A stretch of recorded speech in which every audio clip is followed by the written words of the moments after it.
There I am. Hello. All right, I meant to do that. I'm here today. Hi, I'm Chuck Whelan. I'm your host for Urfspace Live. I'm here today on my own with my son, Charles Jr. as producer. Hello. Say hello, Charles. So Chuck and Charles. That's how I guess that's how we go. My dad told me not to do it. He's also Charles Whelan, but he goes by Patrick, just to confuse everything. And he's to blame for all of this because he would draw cartoons. He had the Penguin book of cartoons, which I studied very hard as a young boy. Once I could really sort of read it, I don't know. Like I remember looking at it, be sort of kind of interested by it for a long time, but it was a while before I was actually okay. I'm really going to read this thing cover to cover, which I did. It was like the Penguin book of cartoons, and it was really condensed history. It was sort of the Yellow Kid up to whatever was going on at that time, like sort of Marvel comics and all this sort of stuff. So yeah, that really was a very complete history of comics that I'm eternally grateful for. And that led to this, which I believe Astro Kitty is the next evolution in comics. Well, it is for me. It's my personal sort of journey of exploring this sort of drawing models, drawing figure drawing feminine aesthetic. People ask, why is it so focused on that? Well, I do a lot of sort of what I call more masculine work for Goodman Games. I should have brought in the mat. I did a really great mat for them this week. I was very pleased with.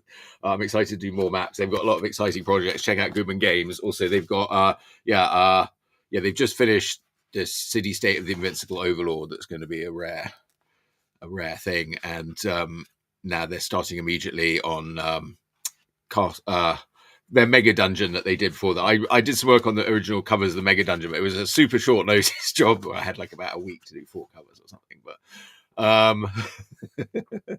anyway, here's Astro Kitty. This book is just funded on Kickstarter. Thank you, everybody. Well, it's been a week. It's been a week since it got funded, but thank you. But it's still open for late pledges, so don't miss your opportunity to do that. And hello, look, we've got some comments here. All right. Hello, lads. All right. Okay, so it's a family show. Here we are. We're all. I didn't want to do it. I was like, I think I'll stay in bed, take a day off. Dale's away this week. My lights are out. I was like, I've got to get new tubes. I've had the builders in. It's been a busy week. So also music. There's new music coming from Astro Kitty and the Urfspace 5 that I've heard all 8 tracks. There are more, I think, in the works.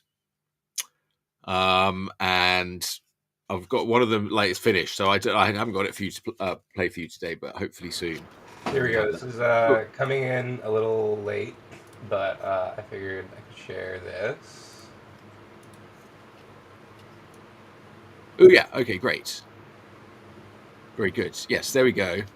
That's what I'm talking about. Goodman Games products. So is that, what did you do there? Search for Goodman Games products that I've worked on. Goodman Games, Chuck Whelan. Yes, okay. Right, one of them at the top there didn't me. That's Doug. Doug Kovacs, who's the lead artist for Goodman Games. You did this one too? He's also a brilliant cartoonist. Oh yeah, there's one I did. Okay. I worked really hard on that one. It was really difficult, that one. I don't know. I was pushing myself a bit. I wasn't super happy with it. I don't know. But the bits of it I'm happy with. Oh, here's the one I did. Oh yeah, okay, thank you. Yes, you worked on some of those mermaid scenes, did you? Did you work on Paradise Islands? Well, I remember I did this the little video for the. Oh yeah, the search for yes, like the jigsaw. Yes, I kept that motif. I like that jigsaw motif. So yeah, I put that together. Yeah. Yeah. Well, all right, yes, here we go. Just testing out the screen share feature. What did you say there? Just testing out the screen share feature. Oh, okay, great. Yes, great. So yes, so you can still go late back Astro Kitty. So today we're going to do a drawing. Now I was sort of looking back. I was collating as part of Astro Kitty. I said I'm going to give out my Earth Girls Are Easy PDF of that as well, and that still applies if you go back it now. Earth Girls Are Easy is a collection of all these live drawings that I've been doing, and they're quite wild and woolly. The live drawings, they go all over the place, and any individual one, I don't know if I'm all that happy with it. But when I collect them all together, I'm like, oh, actually, I can sort of see them with a bit more perspective. And I'm like, oh, actually, they go. That's a crazy book too, so that's also coming. And here we go. There's some Goodman games. Thank you. Yes, that's Let's show that one up. Yeah, we can get rid of the overlay. Get like a good side to side. Yeah, there we go. How about that? Oh. Wait. It's a bit laggy. Here, I can bring it back. There we go. Okay, there it is. But why don't you bring that up big so we can see it? There we go. Oh, bring it up big? Okay. Yeah, well, yeah. We'll put me down here. How about that? Okay, there we go. So, yes. So there's what is that? You should get some of these in bulk and see if you can see how well they sell at shows. Yes, some of these ones actually. I didn't really think about that. Yes, I can do that. Yes, I should get a few more. Yes, they probably would do all right. Yeah, that's a great idea. Yes, I mean, and also there's the UK sort of softcover search and finds as well. Like, and they also have this one. We showed that one earlier, but yeah, on the Goodman Games website, low cost of $10.99. Yes. So yes, definitely go to Goodman Games. And these modules, this is for X-Crawl Classics, but like RPGs, you can sort of play them all with any rules or whatever. And Goodman Games are doing conversions of their Dungeon Crawl Classics for 5e right now, which is good. The X-Crawl Classics, Goodman. The premise there is that it's modern times, like D&D medieval worlds evolved to modern times, but magic and all that sort of still exists. But like as an adventurer, you don't go down in dungeons anymore. They fight in arenas. So that's where you sort of put your skills, and they have to get sponsors as part of the game. It's sort of managing your sponsorship deal. And the dungeons are sort of very, clearly designed as to be dungeons in order to, mess with the players as much as possible. The players are very sort of put upon. Brendan LaSalle, who writes it, he's hilarious. He's a great guy. I love Brendan. It's funny. The first time I was asked to draw him, as a leprechaun, like this, So I figured, he was like this little Irish guy. And then I met him, and he's like, I don't know, he's like 6'6". He's like this big guy. But yeah, he's a very hearty guy. Actually, all those Goodman Games guys, they're very big, hearty guys. Most of them. Chris Doyle, he's more normal. Well, they like to play their games. Yeah, like Mike, he's huge, and James Matthew also was a huge guy. Yeah, yeah. But yeah, they're very big-hearted, and yeah, Brendan I think is hilarious. Yes, and I love to work on him. I'm really trying to get him to write a comic that I can illustrate. But he likes the idea, but I think Goodman keeps him very busy and doesn't work on it. We haven't had it I haven't really hit the Goodman Games comic. That's something that's sort of up in the air. Goodman Games has sort of characters, but they belong to Doug Kovacs. Doug Kovacs owns the characters, and he's really proprietary about them. I've done some of them. Oh, your mic went out. Oh, wait, can you hear me? What's that? Yeah. Oh, your mic went out. It goes out for a second, and then when you stop talking, ooh, all right. Let me check my cables. But it's probably just a bandwidth thing. All right, we'll get on with some drawing now. Alrighty. Wait, I'm on the right thing. That means I'm on. Yeah. Okay. All right. Do you want to bring up the table cam? Sure. Anyway, I'm realizing we can do some different backgrounds. Oh yeah, there's different backgrounds. Yeah. I don't know. I think Dale will be back soon, but he's just been busy with one thing or another lately, which is good because he was a bit of a shut-in. He was he's quite an out and about sort of guy, and he likes to go to all these conventions and events. And I mean, that's how I met him. He likes to go around shops, events, and oh yeah, okay. Here's another thing. He's got me. He got me to go to Silver Sprocket, and I went and took some of my books to Silver Sprocket, and they took some of my books. And Kane Lynch, friend of the show, who we had on the show some months back, who Amber introduced us to, and Kane is he's traveling up and down the West Coast with his new graphic novel. I don't know. Can you look that up, Sam? I forgot the title right off the top of my head, but he's going to. Kane Lynch graphic novel new. Yeah, Kane Lynch, I think. And Real life. yeah, real life. There we go. Yeah, she wants to show us that. Yeah, I can bring up the Barnes and Noble page and tag him in the comments. Ooh, all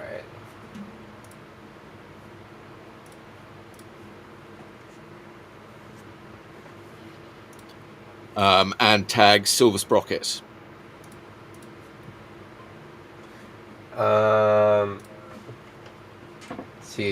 Let's see. So real life, I'm not sure how much it's based on real life. I think it's a sort of fictionalized version of some true stuff. I haven't read it yet. I guess I'll be getting it tonight, so I'll be able to read it. Yeah, it looks interesting. We had Kane on the show with Amber. He was working on this book, I guess, at that time. He lives and works down in San Luis Obispo. That's a lovely place down there. It's sort of halfway down between here and LA. I'm up in San Francisco, and I guess, yes, he's been sort of going to some bookstores up and down the West Coast. Probably something I'm going to have to do myself before too long. But yes, yeah. So that'll be good. So go out and meet him, and yes, and Silver Sprocket, Josh, the owner of Silver Sprocket, owner manager, he very kindly asked me on Instagram about whether there was a retailer level for Astro Kitty. And I said, "Oh, do you want me to set one up?" He was like, "Oh, yes." I was like, "Oh." So I did get it set up, and then he even came on, and I told him, but then it finished, and went funded, and he came on even as a late backer, whereas a little more, but he backed at the retailer level. So that was very kind of him, Josh at Silver Sprocket. So I was like, "Oh, well, that's good," because I was already going to go along to see Kane tonight. So this is tonight, and he was like, "Oh yes, I've got a check for you for your other books," which I'd sort of forgotten about as well. So I was like, "Oh, that's good." I guess I just sort of dropped by there on my own earlier. What we got to do is get you on this artist list. Yes. What is this? Sprocket artist list. Oh yes. So actually, well, here's the thing: Silver Sprocket is actually a publisher. Mm-hmm. So they publish work, mm-hmm. And they published a lot. But I think I have to talk to him a bit about his publishing business. I have been looking for somebody. Well, yeah, here's their website. Ooh, who's that? Okay, that guy that does the goat. There was a couple of things that we had on Modern Tales that was. I have a nice sticker of the goat for my Chromebook.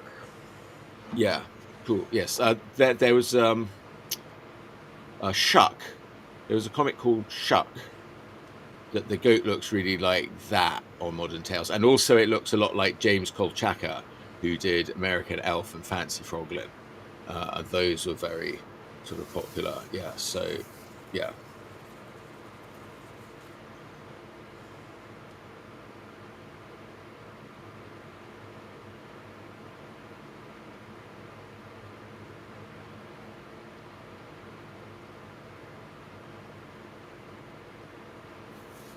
All right, so I thought get going with some drawing. Yeah, so yes, here's the drawing. Yeah, let's focus on the drawing now. Do you want me to pull up the reference images? I could show those too. Well, let me have a think about what we're going to do. Let's have a talk. We're going to sort of talk about what's popular and what's hot and what people want to draw. And I'll take questions because what I started to say was that I went back. To put this Earth Girls the Easy book together, I was sort of going back through all my live drawings, and it was quite good. That was quite educational for me to see what I've done over the last few years. So sort of 2022, sorry, I started this. And, one of the ones that was very fun was when we had Dr. Tim Duran on the show, and I did This Is Sparta. And I thought that was a good one. And it was sort of more fun because I was sort of doing different things. It was a good show because Dr. Tim's a really smart guy, and he really loved coming on that show. So I'd like to get him back on. It's probably actually when we were all there. I'm not sure, but I think it might have been, Chris, Amber, Dale, and him. All of us having. Back in the happy days. Today, by the way, it's No King's Day. I do want to remind the American people that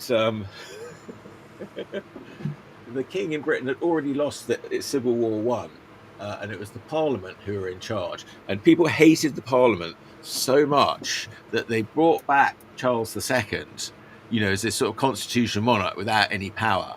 But, so it was the Puritans who gave power. But then the Puritans came over here and go, we were persecuted by the king. But guys, you really need to look into your history of the English Civil War.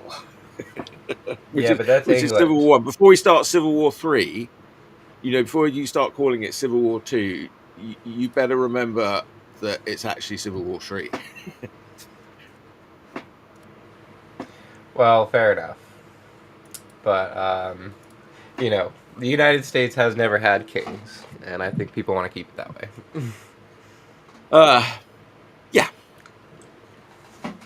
Well, I mean, maybe I'm making an argument for a constitutional monarch, That's giving some But what is... Because the way I see it, the constitutional monarchy is basically just like a money sink for the British, government. And it's sort of like a reality show that, it's more than a reality show, though. It's true that it's a reality. What do they show. actually do? It's like they're your family. Like the Queen comes into your house at 3:00 on Christmas Day when you're all sitting around for dinner, and that's like here's Grandma, and Grandma and all the family are all sitting around we got to listen to the Queen. Everybody's like, we got to listen to the Queen, even if we don't really like the Queen, we can listen to it. So she's like everybody's grandma. But still, that's while that's nice. That's nice, but that's a very it's more than immaterial and feeling thing. No, because it's a sort of common frame of reference for the nation, and it makes you like you're all the same family. I mean, I suppose it would be a good positive channel for nationality. That's the one good thing about it. Is that you can just be like, oh, I'm a nationalist, so I'm gonna push love into these people rather than hate onto everybody else. Right, and listen though, I just realized a big coincidence here because you were just talking about, your idea of Father's Day was that I would do Stoic and Hiccup. Hiccup, and I'm looking at this picture you sent me, and I'm just realizing who it is that's playing him. It's Gerard Butler. Gerard Butler, and who's in This Is Sparta? Oh, Gerard Butler, yes. Yeah, well, he also played the really Stoic. Linked that one with this one. So here we go. This is he did Stoic as he was the voice for Stoic in the. So he's the only one the same. I was going it's a shame they don't have who's that Seth Rogen's friend. Have you seen all those movies like The End with him and Seth Rogen? Wait! I need to know who Seth Rogen's friend is. Canadian guy. He plays Hiccup in the TV. I mean, in the original movie. Oh, okay. I'll look it up.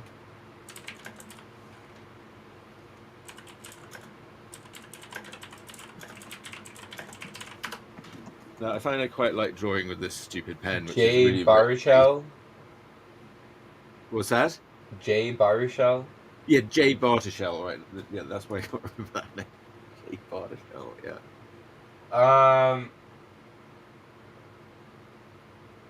What did he do? Oh, he's in Tropic Thunder. Have you seen? Yeah, okay, Tropic Thunder. Have you seen that? Yes, I've seen Tropic Thunder. Okay, so have you seen The End? I don't think so. That's really good too.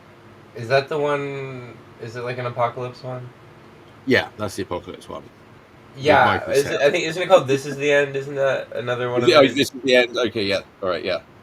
But then Jay Baruchel's in that starts off with Jay Baruchel coming round to his house hang out. Is that one of the? Isn't that one of like the Nick Frost and Simon Pegg movies?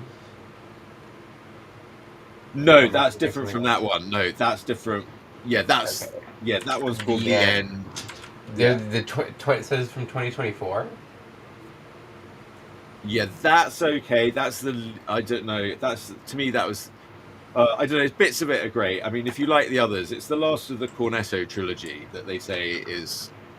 I don't think it's called The End because there's only one movie called The End, and it's from 2024, and it got bad reviews. Well, what is it called? Like, look up Jay Baruchel, Seth Rogen movie. uh, Jay Baruchel. I'm looking at all his movies right now.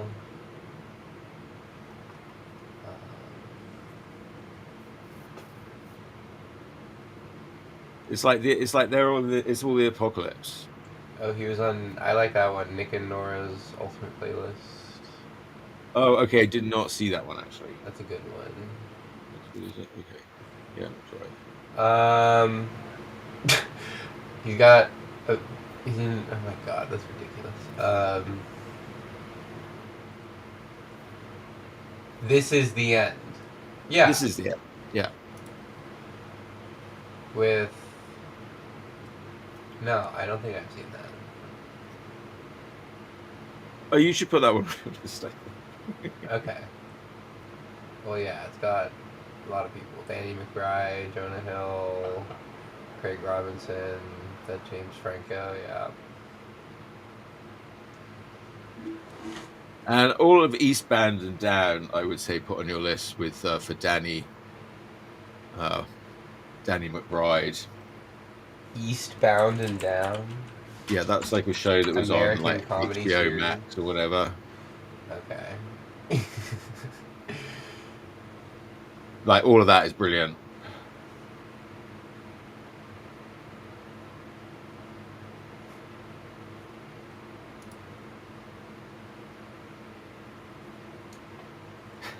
You should bring some of these things up. Bring them up on the screen.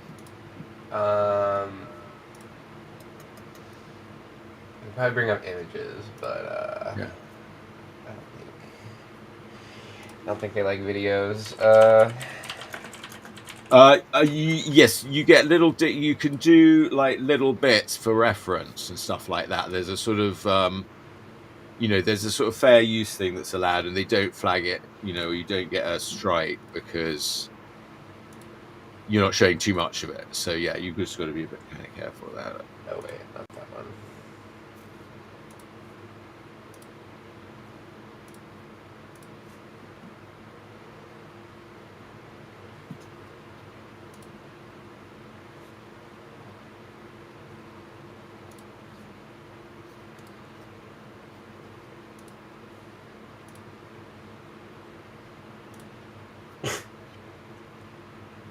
It's very funny. I don't know. He's like a sort of minor league player, like down in like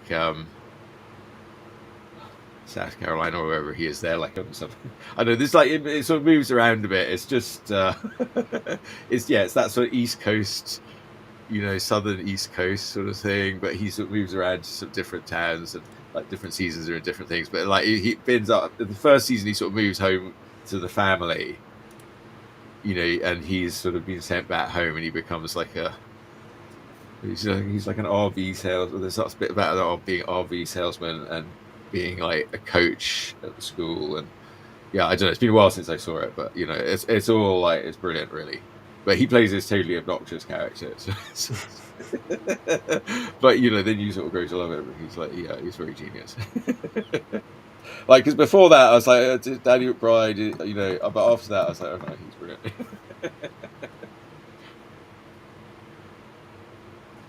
Well, it looks like you're getting off to a good start with Stoic there. Well, he's kind of easy because he's sort of a cartoony character. Well, yeah, he's basically just like stereotype Viking. But I guess I'm like, because it's the live action, so this is a good place to be because I've been doing more the live drawing rather than the cartoon drawing.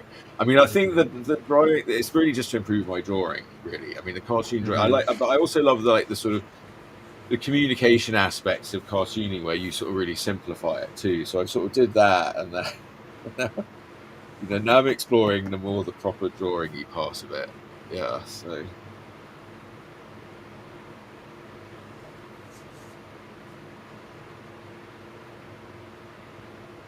I'm a bit exaggerating what they've done because it's called, you can exaggerate more in a cartoon than in realistic. Mm-hmm. But the So whole you're point trying of to it. find the middle ground where it's realistic, but you're still exaggerating. Well, one of them, like Sergio, who Dale always talks about, he's like, it's about the story. You're sort of telling the story. So I think that's super, super important. Yes. A nice story.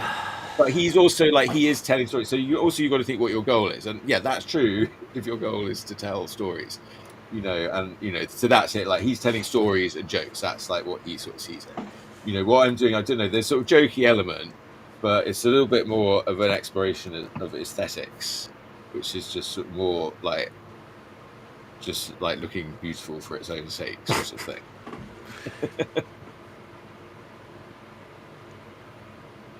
There's things like then a lot of stuff can be very sort of horrifying, like trying to sort of shock and horrify you. And that's sort of quite easy to do. And it's a good relief, if you to get stuff out. But I don't know. I mean, I'm more in the beauty aspect of it. But also, I do like to sort of make you laugh, or like that sort of where you're somewhere between both. But in all laughter, there's an element of horror. Horror. He says, laughing.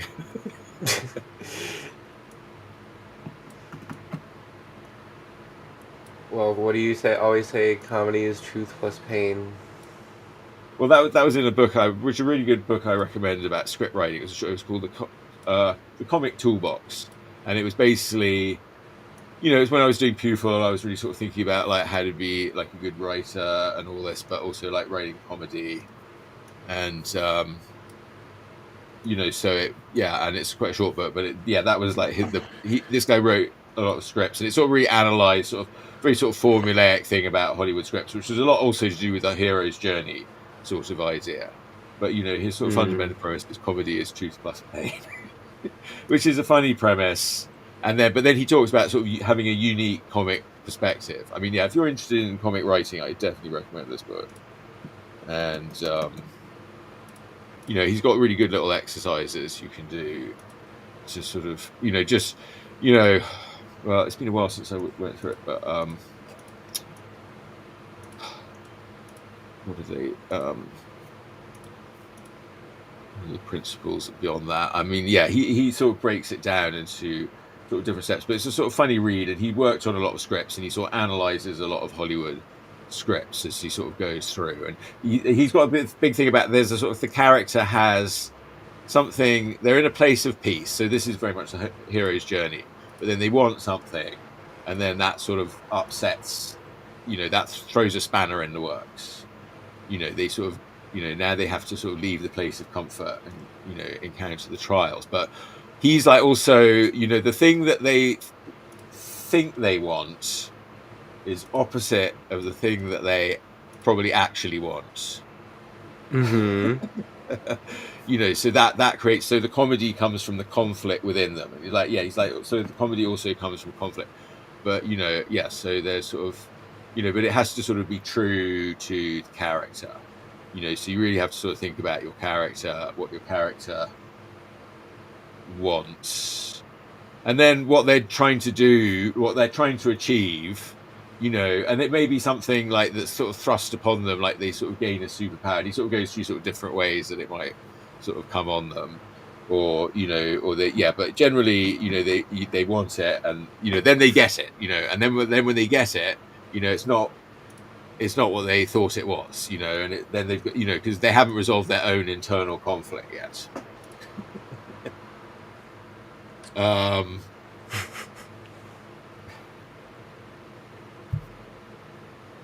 So yes, exactly. Just the very idea of it is sort of funny, but it's true. I mean, and that's the thing, and it's sort of true for everybody, because we're all sort of a bit blind to how we are. That's why it's always a bit shocking. Like all this sort of like putting myself on video. I hate seeing myself on video or hearing my voice. So I definitely sympathise. with anyone else who feels the same way. But also, then sometimes you just sort of got to do it to.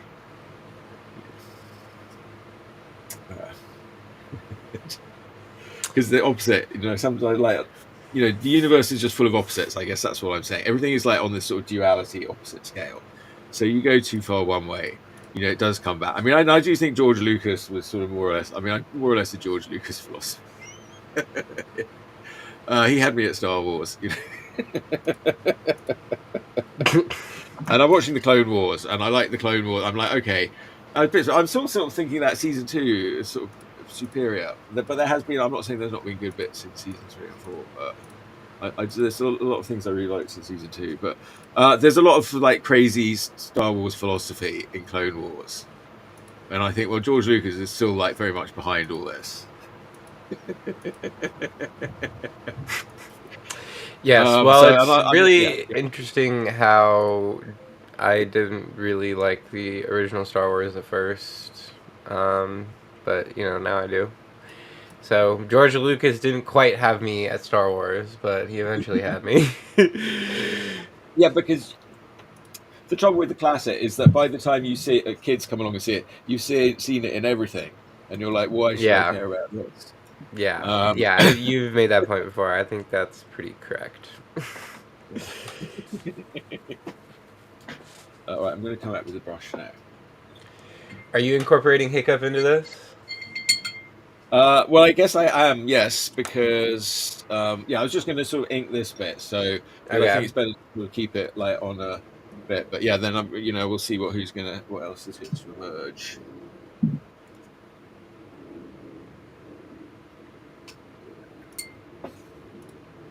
I still want to get some Andor in there. The other one had a good mix. I had some like War of the Worlds in it. So.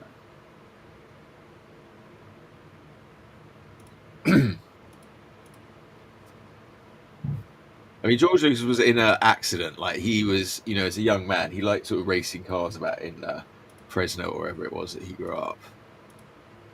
Like it was sort of farm country, but I don't think his dad was a farmer. But he liked the racing the cars, like American Graffiti. Have you ever seen that? No, I don't think so. Ooh, okay. We should put American Graffiti high on the list, actually. What is that one about? So that is about, okay, so it's got Ron Howard in it and Richard Dreyfuss, and they're like, they're in one of these towns in the 50s. And it's all about, like, one of them's going off to college, and the other is sort of questioning it, like whether they should go. But then that ends up with the one who's going off to college sort of deciding to sort of stay and settle down in the town, and the one who's going to go decides who wasn't sure decides he's definitely going to go now. And so it's and Harrison Ford is in it, but more as a sort of cool kind of guy sort of role. And as he is, yeah. He's not quite like he's not Han Solo yet. He's a more distant sort of character. But yeah. So it's like it's all in there, and there's sort of like with the cars and the car racing, and like Mel's Diner. Mel's Diner always has pictures of it up on all the walls. Like here's George Lucas filming that movie at Mel's Diner.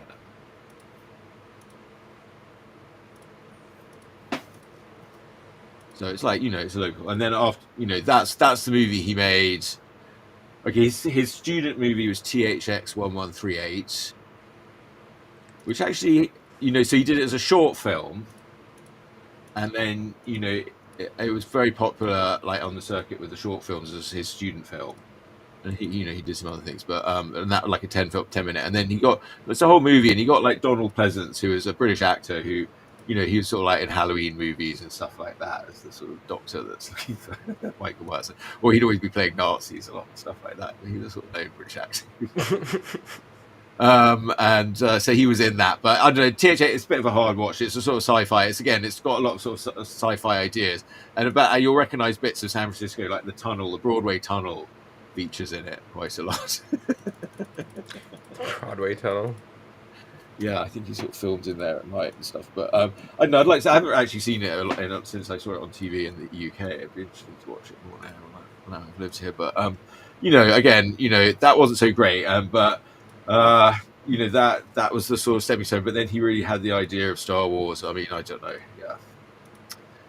But he had been in this accident, in a car racing accident where he nearly had died, and or he had died, maybe technically. I mean, he felt like it was like a near death experience or whatever, and he sort of came back very changed from that. He said he was a bit kind of wild and reckless before that, and then after that, like he felt like his life was mapped out. He knew what he had to do. So that's very interesting. But yeah, I don't know. I mean, like I was 7 when that movie came out, and I think I already sort of liked all that stuff. I probably, we probably had Star Trek on TV and stuff like that. But I was definitely primed for it. But I was like, there was nothing like it. But I don't know. I remember I was quite young when it first came out. I saw it once or twice, and I was like, okay, it was fine. But I think it was actually like the third time that I saw it, and obviously I got a bit older in that time, and then suddenly I was like, oh no, wow, that's really good. I don't know why.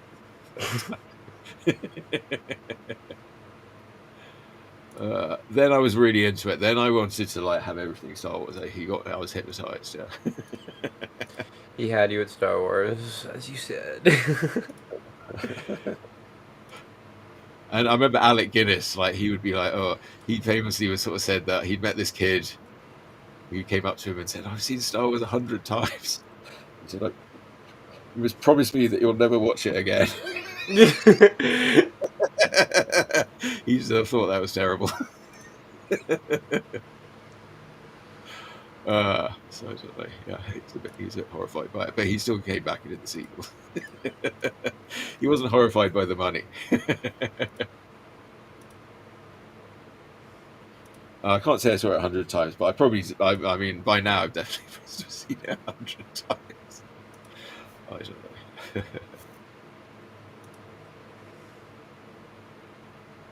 And it's interesting. I don't know. I haven't like gone back to the original cut. He did. Yeah. The thing is, like the other cut, it's like I like the special effects. I like to see Jabba. All right, he put Jabba. But as his wife, who edited the first one, said, you didn't need Jabba. You already had it with Greedo, so you don't need to see Jabba there. But people like he'd always filmed it and he'd always meant to have it. But his wife was the one that really cut it down to the bone, like all those ones. And she's like the reasons that the sequels people didn't like them as much was because I didn't, edit them. And she knew how to do like the hard, fast edit that really, she came up, from the streets like very sort of poor, but she sort of grew up in LA, and somehow got into that, and I think she had a good sense. So he was lucky with her. And he got very jealous of her. He thought she was having an affair with her Pilates instructor or something. Oh, it's always something like that. Yeah, but she denied it. I don't know, but anyway, whatever. And and then he took it all really badly anyway, and he sort of really off. That's her side of the story. So he doesn't like to talk about it. But yeah, that was just sad. I don't know. It's tough to be a creator. I mean, he's lucky. He was like, okay, he got so much money, he could do what he wanted, and you got to like what he did. Yeah, he set his own thing up. Then he got really focused on like developing the technology of film, which is also something like Jerry Lewis did. And Jerry Lewis, I'm not a big fan, really particularly. Tina likes Jerry Lewis. I don't know, he's alright, but okay. Apparently, there may be a cut of Jerry Lewis's famous movie. I don't know. People now, I don't know if your kids know much about Jerry Lewis. He was absolutely massive in the 50s here, Lewis and Martin, and the kids absolutely loved them, and they were sort of very, very cool. It was sort of all his goofy movies. He had his movies like The Bellboy and The Nutty Professor. The Nutty Professor is sort of the one that where he sort of transforms from the nerdy character that he used to play into Buddy Love, and then a lot of people say that's the one where he like after that he just always wanted to be Buddy Love because Buddy Love was cool and got the girls. But he would play us like this super dorky kind of guy. And then he got widely sort of hated on over here. He got a bit of kind of Elvisy, a bit sort of fat and bloated, and he would run this sort of telethon. And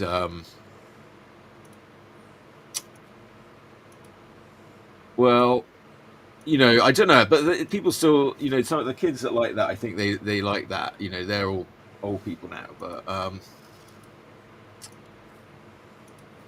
yeah, and the French really liked him as well. Like the French really appreciated him, and he tried to do a movie. Like one of the last things he tried to do was a movie. It's not the last thing he did, but I mean, the last thing he really. But he advanced the whole technology of filming a lot as well, and he should get a lot of credit for that. But he made this movie called the day the clown cried, I think it's called, and it was basically a true story, but based on a book about a clown in a concentration camp. And he, and it's really very sort of tragic story. I mean, but Joe Lewis, he's Jewish, and he wanted to do a sort of Holocaust story and very serious sort of thing, but it had like sort of one screening, and people were like, "Oh my god, you can't do that." Oh my god, it was just sort of viewed as sort of like this sort of terrible thing. Few people see. Harry Shearer, who does a lot of voices on The Simpsons, he saw it, and he was quite horrible about it. He said he's quite horrible about a lot of things, but he said it was like watching, concentration camp, like a velvet painting of the Holocaust. Like, I don't know, like those really cheap, chintzy velvet paintings they used to have in the 70s. He's talking about. But I don't know. But like, okay, apparently there's a print of it around now. Maybe it's possible that people are going to be able to see this. But the thing is, like some years later, when was that? Like the late 90s, when Roberto Benigni, who's genius Italian comedian, I keep wanting to show you some Roberto Benigni because there's some great Roberto Benigni movies, and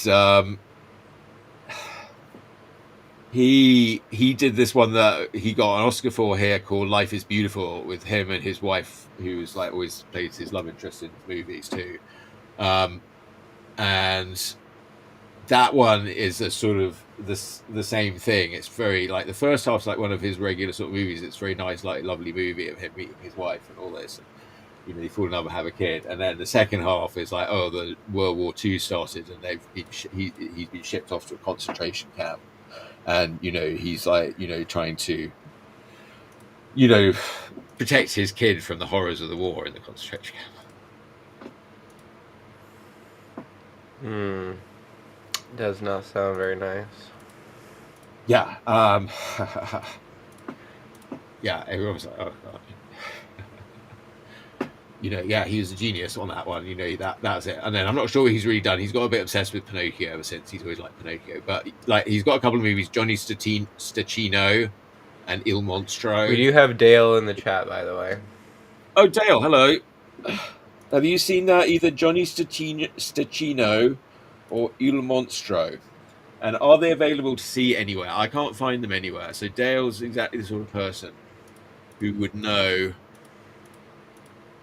if that sort of thing's available on DVD. I mean, the DVD is probably the only way to see it, but I do have a multi-region DVD player now.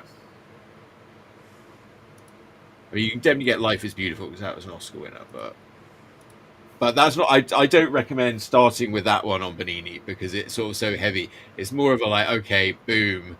You're like, okay, it's not so funny anymore. Whereas, he does some pretty dark stuff already in Il Monstro. Like in El Monstro, he's sort of mistaken for a serial killer, but he's really a nice guy who sort of works with disabled people. There's a lot of there's a lot of funny stuff he does with sort of people with Down syndrome, which not to mock it, but like in a sort of very genius way, and. Yeah, and then Johnny Stachino, sort of similar. He's sort of mistaken for a gangster, I think, and yeah, they're very goofy sort of comedies, but he's actually got a lot of meaning in there, and he's actually some bits in them are so funny. And the thing like he first came in the Western world was like after Peter Sellers died, they tried to make a sort of son of the Pink Panther, and they cast him in it, which I saw, and it was not funny, and it was like, oh, that was before I knew who he was. I'd be kind of interested to see it more now. Now I'm more familiar with him, but because people weren't really ready to accept some Italian guy that they'd never heard of instead of Peter Sellers. Yeah. Because I mean, really, that nobody cared much about. It wasn't the other one. There's another one with Arkin that was sort of. Pink Panther, and then those, and then your generation, you had those Steve Martin ones, which to me that was unwatchable. But I say you probably thought they were alright as a kid.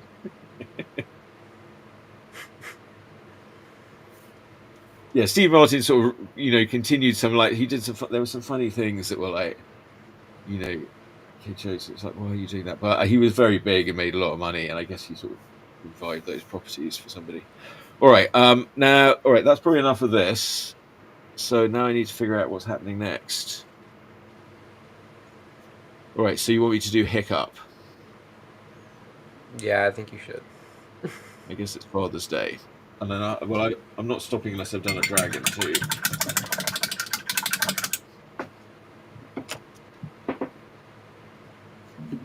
Are you reading out Dale's comments? Like, oh, look, Dale's made a whole load of comments. Oh my goodness! Are you putting these comments up on the screen when he makes them? No. Okay, well, yeah. Should I? Well, yeah. Read him. I want to know what he has to say. I'm running out of things to say right now. I'm gonna look up pictures of Hiccup.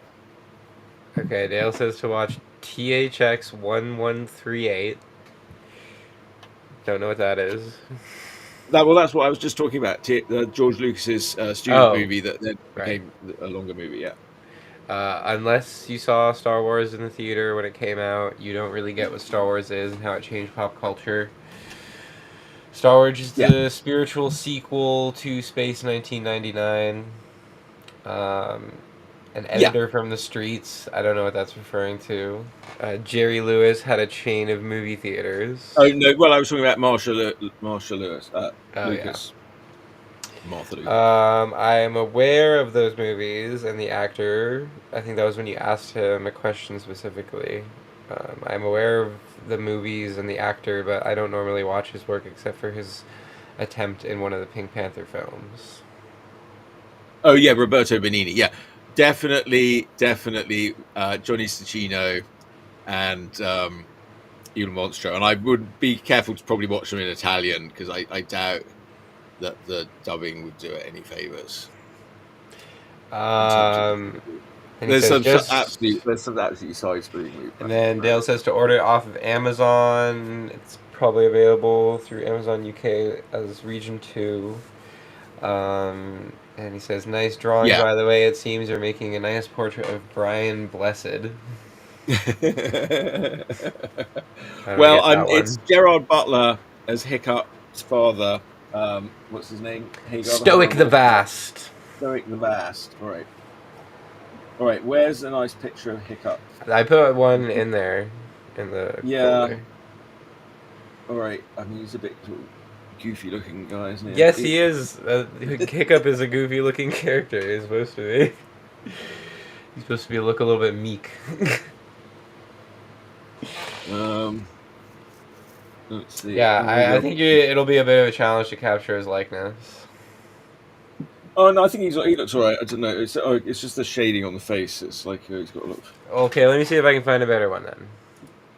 No, I'm looking. It's alright. I've got one here that I'm happy with. Oh, okay. I'm that's the same one that you sent me or not. Yeah, it's the same one actually. Yeah, no, I've seen. There were some other ones. There was one with him and the girl that I saw. Let's see. Wait. Let's see. Okay, Dale's got to head out to his event. He says, gotta go. See you later. Oh yeah, Call you where's he later. going?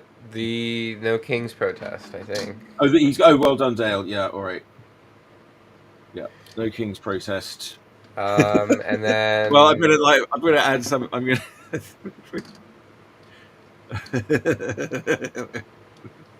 Yes, Kings. What am I saying here? This is not very No Kings. I'm literally drawing a king. Stoic's not a king. He's a Jarl. Trump. He literally died fighting for his people. Trump would never. If there was ever a king, it would be someone like Stoic. That'd be good. Okay. All right. Well, that's all right. We're gonna have. Wait, hang on. You can make him say no kings, only Jarls. Yes. You got it. Well, that's appropriate. I think it's Father's Day, and you're young Jarls, and I'm middle Jarls, perhaps old Jarls. Well, you're actually Jarls the Fifth. No, we're just Charles. There was a King Charles in Viking times. Like, Charles is its own name. Yeah, but for further back, it's the same name. Okay, Yeah, let me for look this. I'm Jarl, gonna look up Carl, it's the same Charles' name. name origin. It's French. I knew it because King Charles was French. um. Yeah, well, Oh the wait, French started or making it. the Yeah, the French French started calling it Charles after Charlemagne, but it's still the same thing. French formed Charles from the Proto-Germanic name. It is from a runic alphabet. Um, Yeah. whose meaning is free man.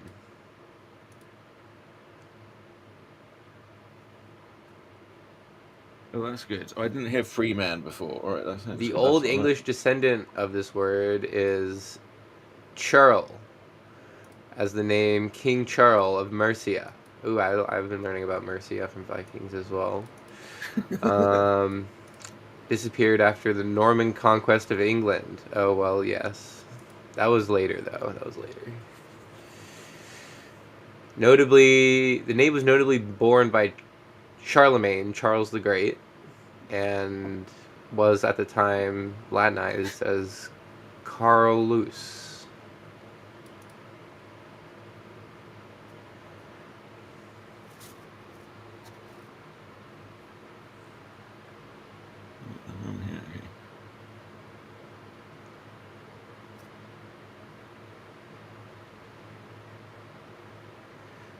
Let's see.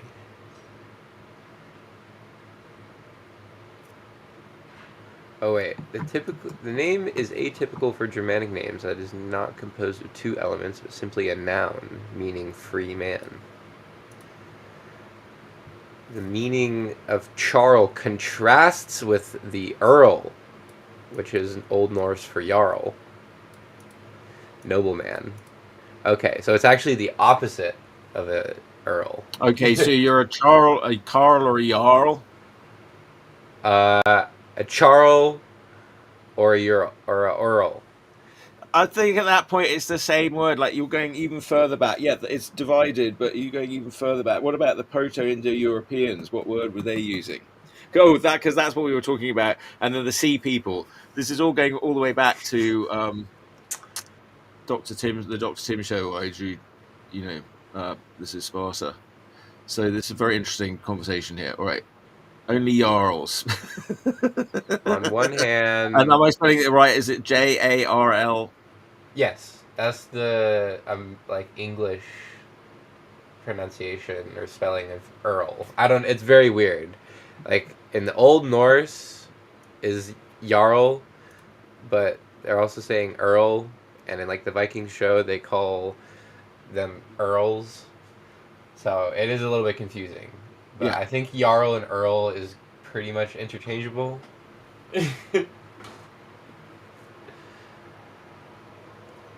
Because like I Well, think because Earl is the I English learned word.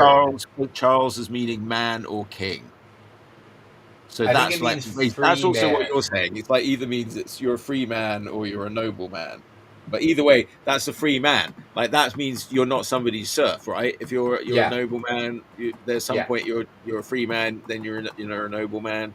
Yeah. Well, it actually specifically says a free man, but not of noble rank. Oh wait, no, sorry, that's Okay. something else. But at what time does it mean that? I mean, because you got to go. But This like, what about the is early time? this is early. It just says early Middle Ages. The name is atypical. Yeah.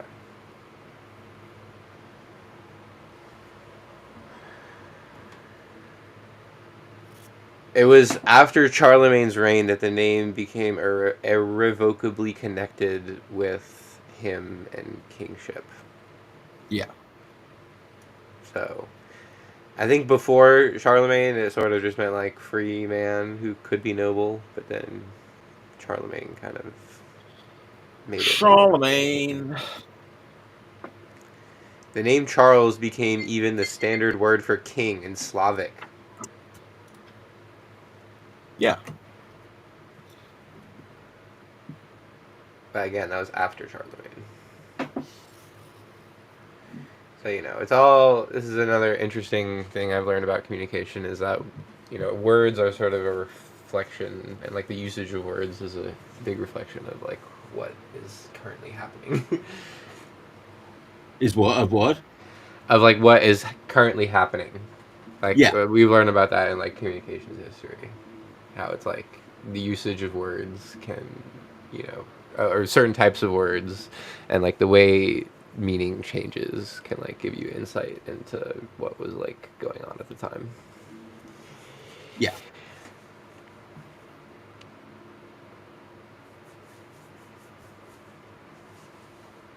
Let's not argue about who killed who. Variant. Oh, here it's saying variance. Okay, it is saying the meaning is free man. Like that is the Wikipedia meaning of Charles.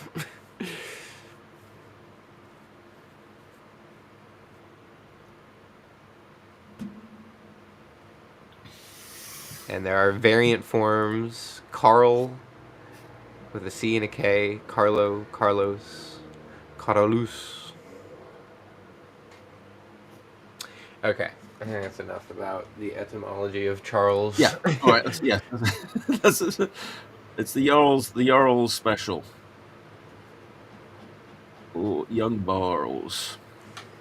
But yeah, I think in Old Norse, like the way you pronounce it is Jarl, but the English word is Earl. So I think that's Duke what of it is. Earl Duke of, I don't really know that song. Though. I Okay. mean, Earl is also a name. Yeah. As is Duke. Yes. That's probably more a name for a dog. Yeah. I've met They more used to, dogs Duke than human Dukes. yeah. They were called John Wayne the Duke. Well, yes, another interesting character in that Vikings show is Rollo, the Viking who became a French nobleman. Okay. Basically, out, when they first invaded Francia and like the main city of Paris, they like left behind a camp of people. I don't know, like it's very interesting because some parts of the show are just like totally fantasized and not true, but then other parts are based on reality. Mm. So I'm not sure how exact the events were, but in the show at least, they raided Paris and then they left like a small group behind. Um, but then basically the Parisian like nobles were able to like convince the leader of the camp that was left behind, Rollo. He was like, if you will like give you all this money and lands and power, you can become a Duke of Paris if you like swear to fight against your people when they come back. And he agreed, and he actually was like loyal to the. This part was definitely real. Was that he was loyal to the French and actually fought against his own people when they came back. So yeah, that was another interesting character I didn't know about. And what was Yeah. it? But I do have a big gripe with the show, and this is something I did want to talk about because I think it's very interesting. So the current king of Denmark, or whoever is residing, that bloodline is directly connected to Ragnar Lodbrok's son Sigurd. But in the show, they killed him before he ever had any children. So I was like, that must be them like trying to like fully disconnect from reality because they're literally like killing off the bloodline that is currently in power. Oh. Yeah. Okay. Well. Yeah. I So don't I know. think I was like, either they're trying to say, okay, this is the point where it's like a what if story. It's like, what if Sigurd was killed? Because in real life, like he was an extremely influential like person and like literally became king of almost all of Scandinavia. Okay. Sigurd's snake in the eye. Apparently, he had a weird eye deformation that made him look like he had a snake in the eye. Oh. Oh yeah, like there was like a little sort of wiggly thing in his eye. Yeah.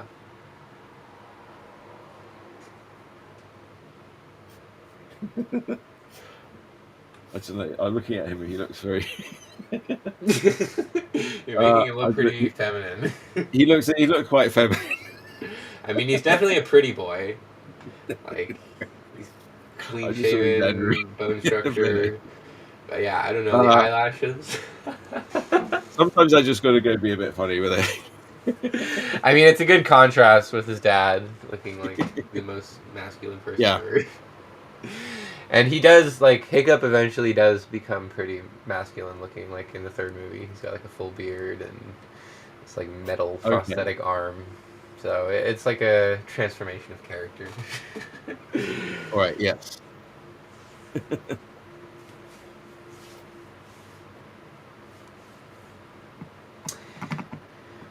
And then, yes, I guess on the left side there, you're going to do Toothless. Yeah. I guess we'll put Toothless in there. Yeah. Although then it's going to look like he's about to swing at Toothless. I think you're going to have to make it look like Toothless is sort of like facing the viewer, like coming from like behind Stoic. I could put his girlfriend in here. There's room for her here. Astrid. Yeah. You're gonna do. I'm using a picture where there's the two of them. Because then her hand comes here. I think I'm going to put her in here. Okay. Because then I've got room for the dragon over there.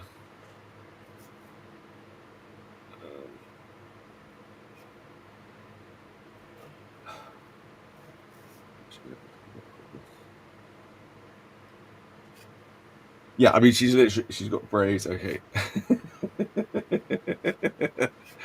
All right, I'm not going to comment. As long as they're going to make a movie like the next Black Panther with the blonde princess. Well, it's funny you say that because well. in Marvel Comics they are setting up a white Black Panther. Yeah.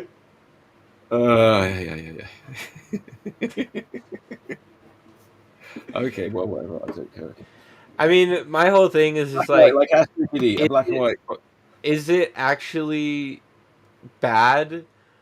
Because it's like on the surface level right now, we don't know. Well, the movie did come out yesterday, so you could go see it. Maybe it is bad, but the Dragon movie. Yeah, this live action version came out yesterday.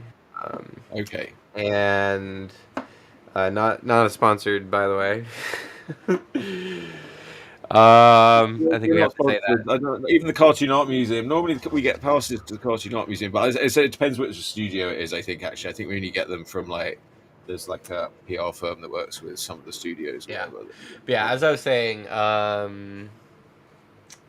the only issue for me is like when it starts to like affect the story, because like on the surface level right now it's like, all right, it's a little bit weird that there's a Viking who's like slightly dark skinned and has braids, but like, all right, it's a little bit weird. There's weirder things in that, like there's dragons. Like it's not so much about that. It's just like, are you not allowed to have a blonde woman be in anything anymore? Well, it's like you said, actually, blonde women are the highest receivers or white women are the highest receivers of DEI, and now there's no more DEI, so. Yeah, that's interesting. Maybe there's an opportunity for some horror movie called They Call Me Karen or something. There totally is. Like, I can. Here, wait, let's explore this. This is a fun one. So, like, oh, how about this? It's like some incel guy who like never got over a breakup from like years ago, and he's like, I never got over you. I'm gonna come back and haunt you and make your life terrible. So he like basically makes this video, or maybe you could even go, it's like, oh, he uses AI or something to like make a video of her looking like a total Karen. And it's just like ruining her life, and like people start like sending her death threats, but then the death threats turn out to be actually like real. Or, here's how you can make it even further. you could have it be so that the crazy ex-boyfriend, she starts getting death threats, and then the crazy ex-boyfriend is like, when he kills her or whatever, it's like, oh, they think it was just the people who were sending the death threats. It wasn't this guy. Like, he uses Yeah. that. Okay. Well, no, I'm thinking there more like a. That's not bad though. I was thinking more like a sort of reverse Death Wish. You know, I don't know if you ever saw like Death Wish, Charles Bronson. They were very popular in the 70s, directed by this British guy Michael Winner. He was pretty. He was pretty I know, I sort of liked him, but Charles Bronson, you know, he was a sort of another these tough guy heroes, and I liked him a lot. Talking of Charles's, I'm going to put him in here now. And although I found out he wasn't actually, his actual real name wasn't Charles. Oh wait,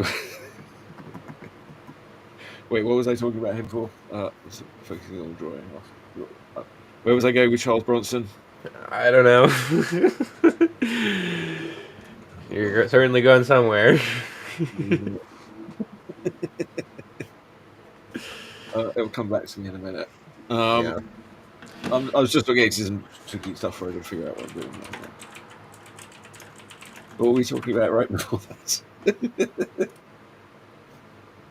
Oh yeah, the horror movie. Yes. Okay. So yes, a reverse Death Wish.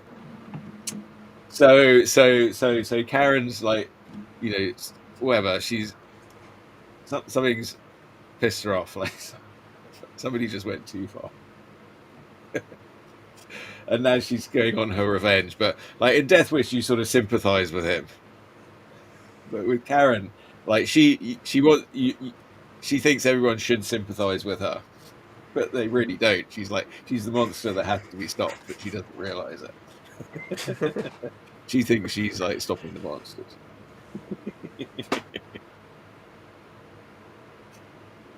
But there was Death Wish. Yeah, people like, because New York was in like a real state in that time, and you know there was a lot of sort of crime everywhere, and it was, you know, in Death Wish, you know, people were like sort of standing up and cheering in the seats to see him like getting his revenge on the gangsters. Yeah. But yeah, it was definitely sort of like the Death Wish. It was a sort of wish fulfillment as well, because you know he would took matters. I think he was like an architect or something, but he'd had some training. But he knew he was Charles Bronson, so he knew he was tough. And you know, he takes on itself to go hunt down. I can't remember what it is. Like the men that raped his daughter or something like that, or rape murders. I don't remember.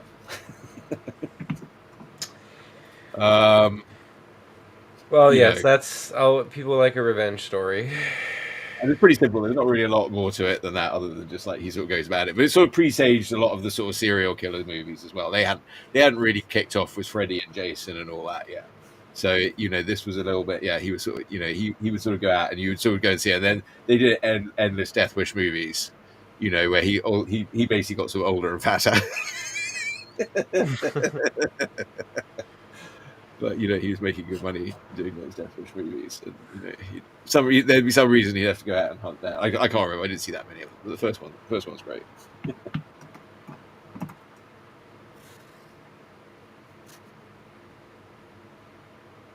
Death Wish. Death Wish. Yeah, what's that? 10 to Midnight. That's a really good Bronson one. I recommend. Ooh, Death Wish was banned as its apparent support of vigilantism and advocating unlimited punishment of criminals. Yeah, it was sort of have your cake and eat it. It's not those things that lead into like Judge Dredd. I mean, when did Punisher come out? That's 1974. Okay, that's pretty early. So Punisher before or after Death Wish? That's before Death Wish. Punisher first comic. 1974 as well. Wow. Okay, wait. Oh, okay. So no, Punisher then February came out. February 1974. The comic came out because of Death Wish. Let's see. Well, Death Wish release. Which is out? But like they make a comic like Death Wish comes out January. And then Punisher came out in February. Yeah, Wow. Okay, yeah, that's very exactly. interesting. So Punisher Pretty much directly created because of Death. directly and probably. Okay, that's very interesting. Yeah, that is interesting. But yeah, it was a huge hit because it's like, I mean, they can't spend that much to make it. It's just Charles Bronson sort of stalking around New York parks at night shooting gangsters. I mean, Subway, I I'm don't know. Yeah, wait. I mean, and it was like a massive hit, and then they just like had endless. At least I don't know. There's at least Death Wish 4. I don't know if it goes beyond that.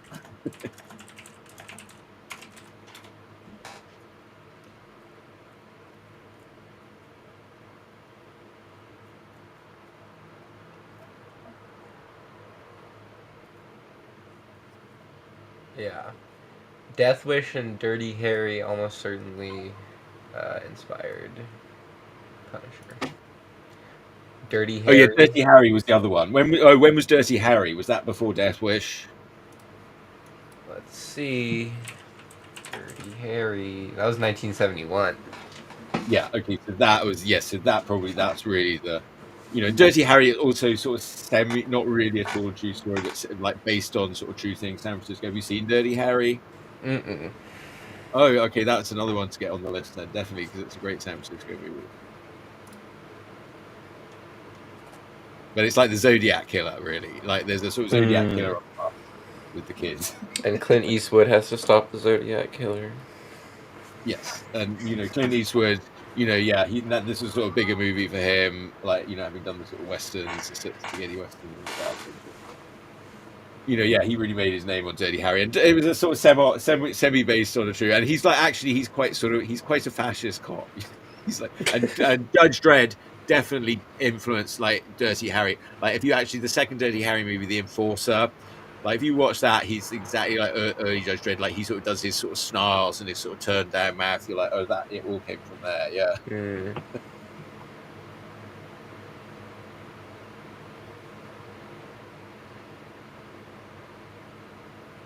Yeah, it's a Death Wish. Yeah, this sort of idea, this sort of like, yeah, crime out of control. You got to take extreme measures.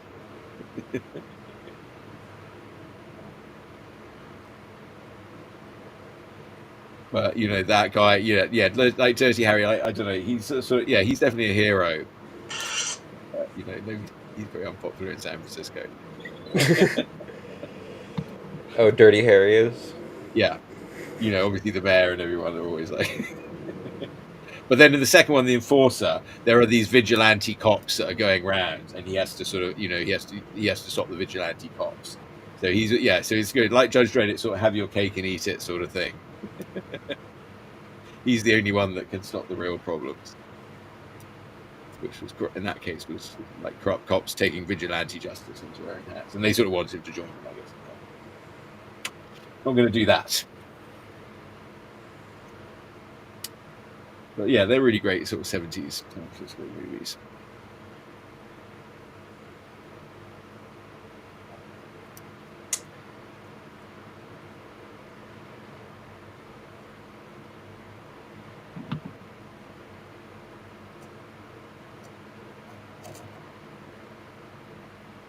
All right, how are we getting on? All right, not too bad. Zooming along. Okay. All right, I'm going to have the dragon over here. I don't want to put Trump in it because he's so ugly. No, don't. Trump on a dragon. No. Big dragon Trump face. No, don't put Trump Well, we're in. supposed to be protesting No Kings today. We're just imagining that they're like at the protest fighting Trump or whatever. Wait, if I just realized something here. Wait, if I on my camera and I do video settings and I do mirror that one, then look. Now it looks like I'm actually working on my drawing board a bit more. Okay. Well, I can't really move it. I've got it too taped down.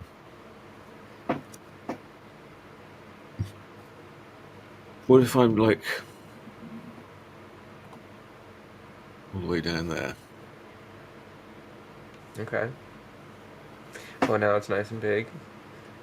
All right. But yeah, I think you should just have like Toothless has kind of a long body. I think it should kind of be like coiling a little bit like behind the other three, and then his face is like sticking out, and I don't know. What is that dragon called? What's its name? Toothless. Toothless. It looks a lot like Thorny. Well, I actually look like Monty. Yeah.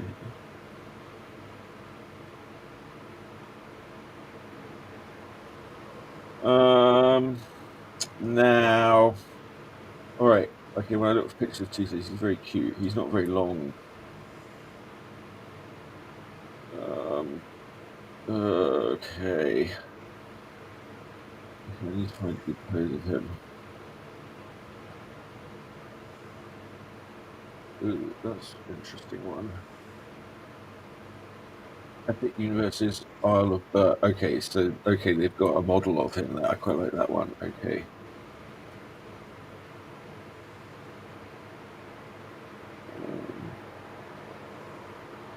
Okay.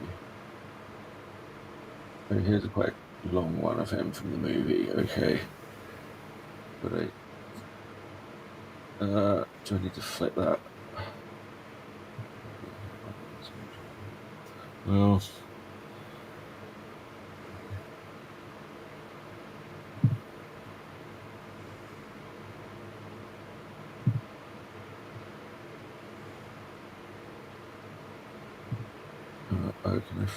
probably want to say post up. Flip it.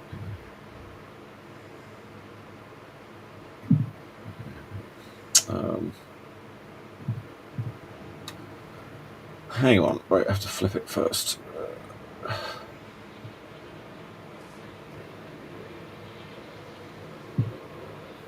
All right. Well, he's a bit of a serious-looking Toothless. I don't know. Okay, I feel like I need to put some sort of somebody who's like what?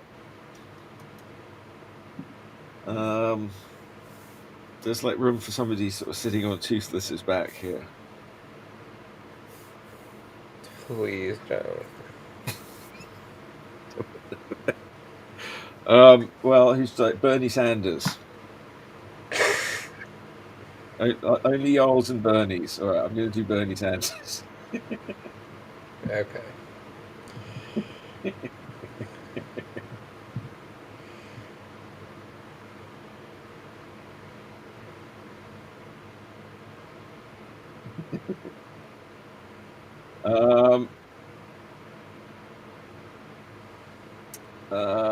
Okay. Oh wait, what was that meme they had of him where he was in the chair? He's wearing a mask there. I don't really want to know him. I'm going to do him. I'll do him, but I'm not wearing the mask. All right, let's see. All right. All right. Okay, wait. Let me look at the dragon. Hang on, let me think this out because. No, I'm doing this without any pencils or underdrawing, just in case you hadn't noticed. I noticed. This makes it hard. Okay.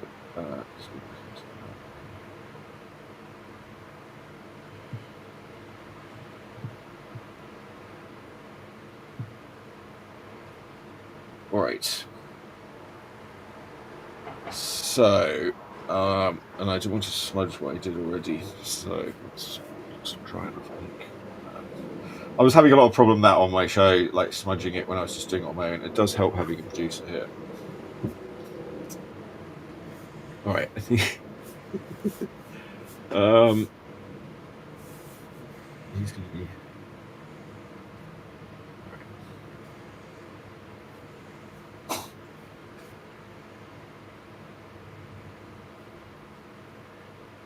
He's a forward comb over.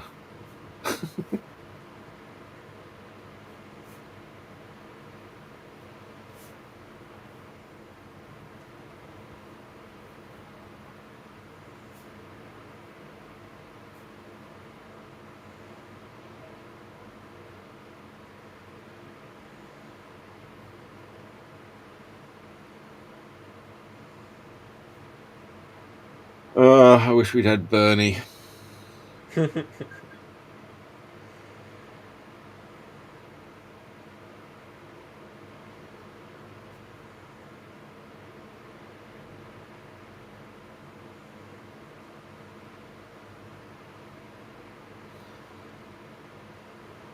Well, I'm trying to draw him. What I should really do is look up some cartoons that people have already done of Bernie Sanders, because cartoonists always figure it out, and then they will start, like, once somebody's figured it out, they will start doing it that way, So I should see what people have already done. But all right, I'm just going from an original.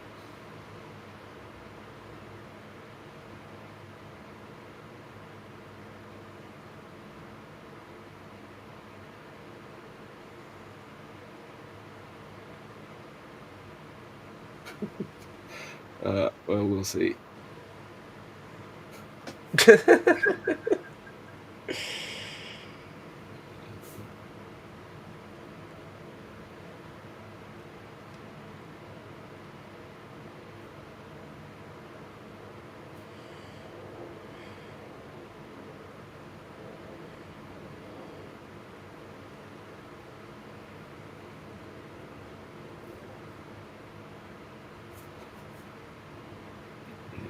Bigger than my plan, but all right.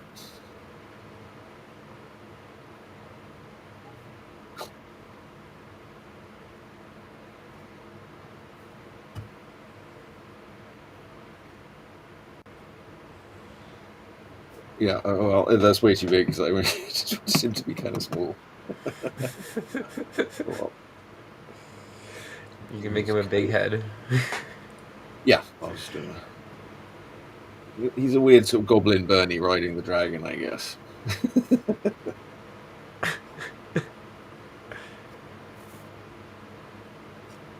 What's this coat he's wearing? He's got like layers of hoods. Right. All right. Well, wait. I better get the dragon in. I don't know how he quite fits now, because he was. All right. I actually know. Wait, I'll just have to. I'll do. Okay. His head sort of thought. Okay. All right. Okay. Right, because he's wearing the same coat in that picture. That's right. I'll just sort of shrink him down as we go. It's like he's in perspective. This is what you have to do. This is what I saw that Korean guy who suddenly died, who was very famous at live drawing, when we were at Comic-Con in 2019. I went and watched him, which I was quite glad about. And yeah, he had a very good way of sort of distorting the perspective of what he was doing. I don't know, maybe he bet, like, I don't know, like, yeah, he didn't use any reference. He would just go straight out of his head. But yeah, it's like I could see how he used the sort of balance and the distortion. You sort of you build the sort of distortion that comes just doing it. And actually, because he's not looking at a reference, so he's got quite a good reference in his head for stuff. But also, I think he just was very focused on the page. I don't know. So sometimes there's different ways of doing it. Like there's drawing looking at reference and drawing not looking at reference. Drawing at looking at reference helps your drawing not looking at reference. But like most sort of people who are doing like illustration, commercial illustration, whatever, I mean, you're looking at reference of some kind. I mean, the great sort of fantasy illustrators, they would like, set up models and photograph their own reference. Mm-hmm. And I think that's what you have to do. I mean, movie illustrators, they get given art photos from the studio.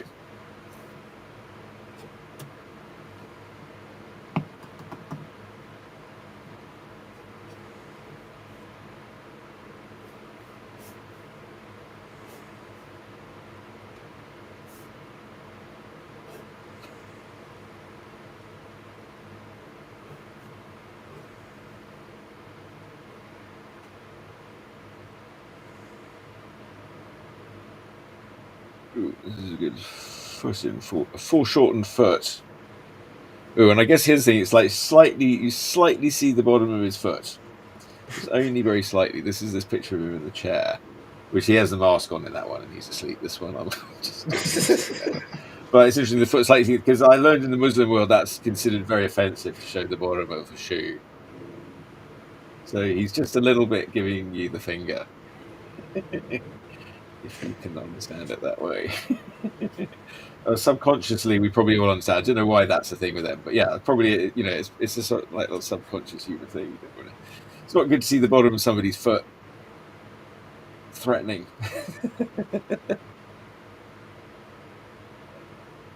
Yeah, I don't know, like a Marvel. I'm curious about all the foreshortening they do on Marvel covers. I'm assuming they do probably show quite a lot of bottoms of feet.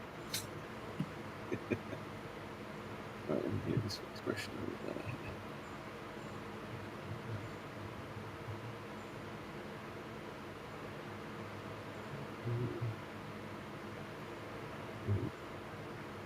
Bags under his eyes.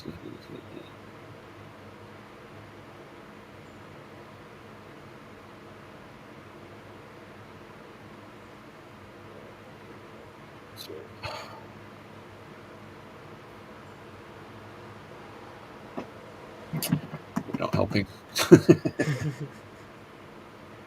Some of these better just to sort of take what you did. Okay, I did it. Fine.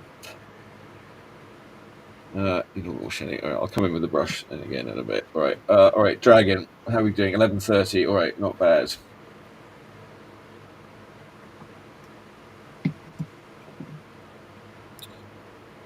All right.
Oh, is it really low?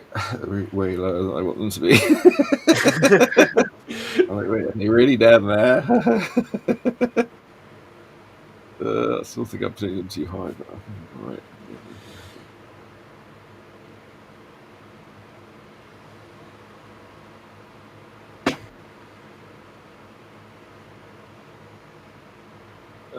All right, this one now is like going to just get either the head's going to be in the right proportion or it's not. This is where I really want to be able to erase it. Because this one now, like the whole sort of head shapes dependent on this one being in the right place.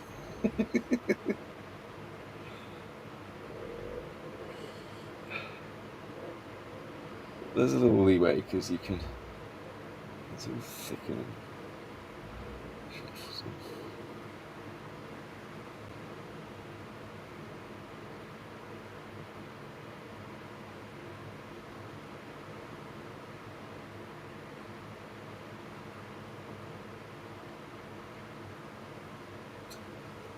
Well, there's going to be a lot of black coming in here too, I guess.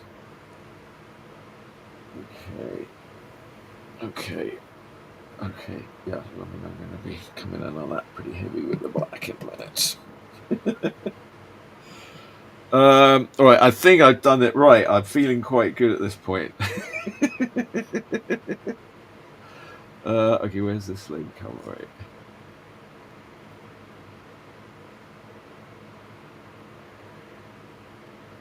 Ah. Well, I love it when a drawing comes together.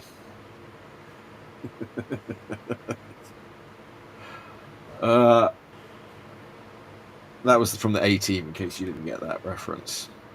No, I haven't seen the A Team either. Yeah, I wouldn't really recommend the A Team particularly, but that would be his catchphrase. Would be like, "I love it when a plan comes together." There'd always be a bit where they'd sort of do this whole bit where they'd sort of construct some sort of tank out of nothing or something like that. You know, the music starts. Da, da, da, da, da, da, da. Da, da, da, da, da, da, da, da. Even I can like sing that one. It was so easy.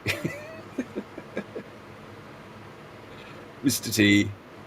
Yeah, they were all. I mean, they were all good, cool characters. You like Mr. T and the Face, who was Dirk Bogarde, and we all liked him already from Battlestar Galactica. So that was good to see him back.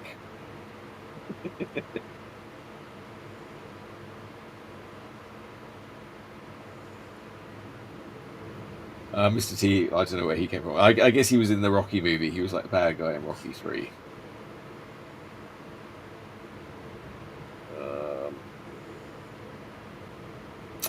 Mad Murdoch, Screaming Mad Murdoch. He was very mad. What was he good at? I can't remember what he was good at. He was a sort of weapons specialist, I think. Yeah, he was like this sort of insane. Or Mr. T, I don't know. Mr. T was the sort of like he drove. It was his van. He was the sort of more the mechanical specialist. Maybe he was the weapons specialist. You know, he'd come out with the big guns. I really can't remember. Like Face would do all the sort of conning of people that they needed to sort of con people. Hannibal, like he would get the jobs and say, "I love it when a plan comes together."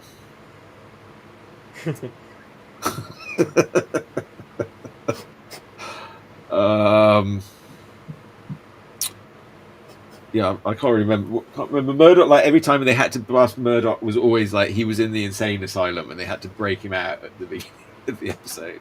Like that was the first thing. Like Hannibal would be doing a job, like and he would work as like I think he worked as a stuntman or something, or he like you know works in the movies as a monster or something like that. He'd get the job and then they'd have to assemble the team. Like Mr. T would be sort of he's fairly easy to get hold of usually. The Face, you know, he'd be involved in some scam. And they'd have to get Murdoch would have to be broken out of the insane asylum again.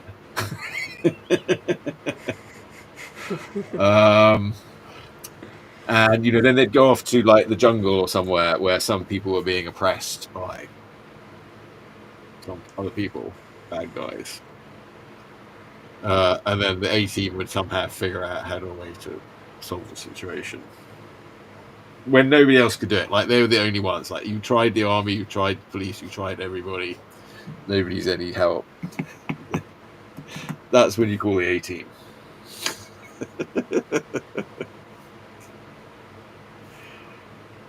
I don't know. Yeah, it was good for like a season. I don't know. It went on for a long time. I was like, you know, it got a bit boring after the first season. So it was always the same.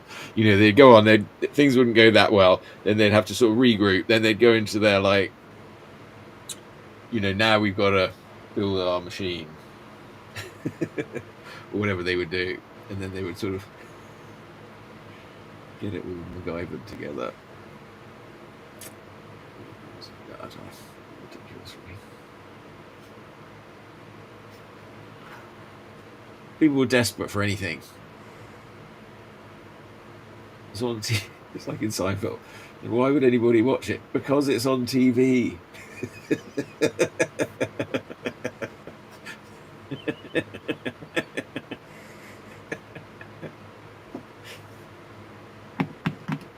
That's my principle of this show.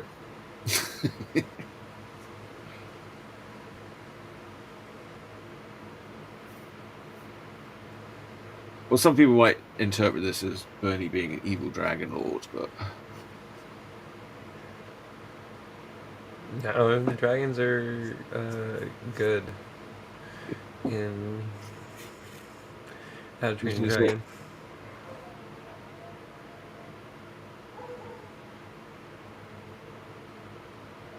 Only Jarls and Bernies.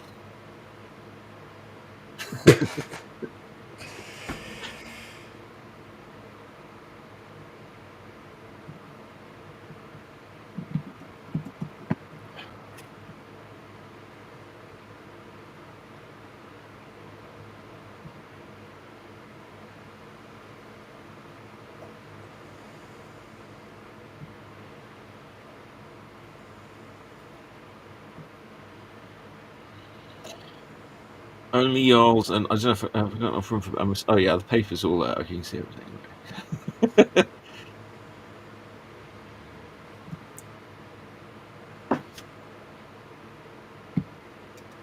I'll just say Jarls and Burns. Because otherwise, I feel like it's going to get too far off the page.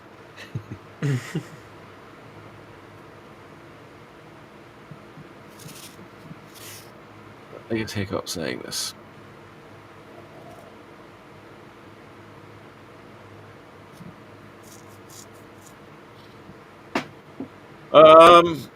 All right, now I'm going to get my black brush out. Is there any other little details I should get in here? I'm not. I've only got 20 minutes left. I think I'm just going to have to black brush it.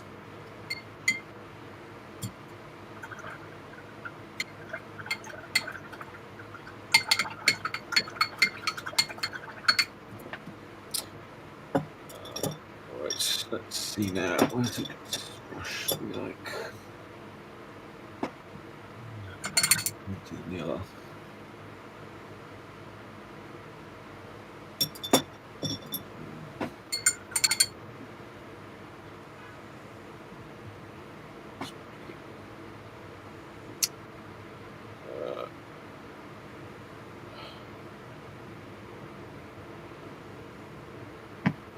Okay.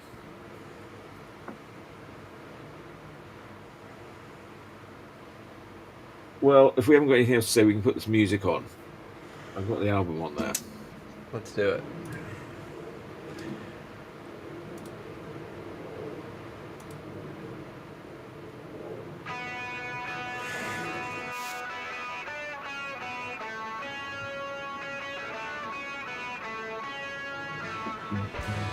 I'm excited for the new album. It's coming soon. I've heard the first track.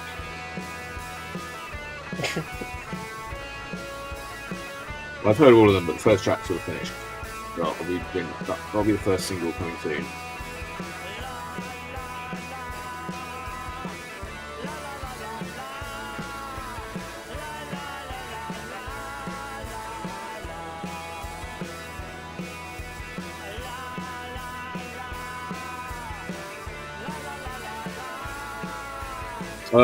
Okay.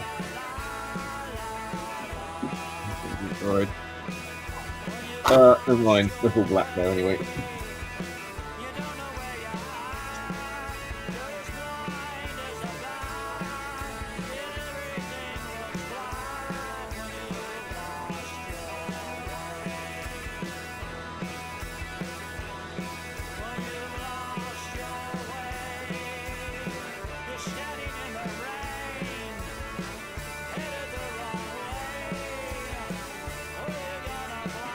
Right, wait.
All right, that's Bruce and Cynthia of Charmworld. They've got their new album coming out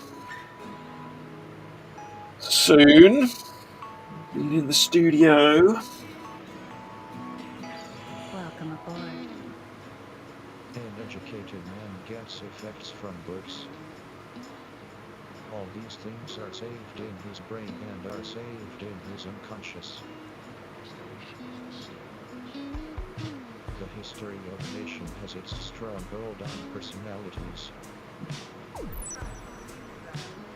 The person is related not only to the members of his family but the whole universe. All right, wait. I'm thinking I'm just getting too.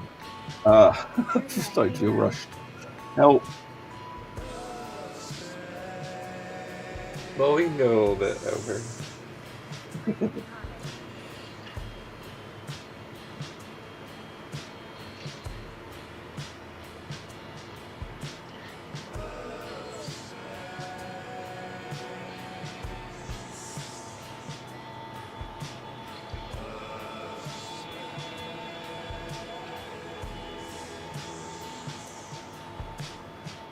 Poetry has worked wonders. It has changed the scenes of wars. It has enlivened the dead bodies with the power of rhetorician.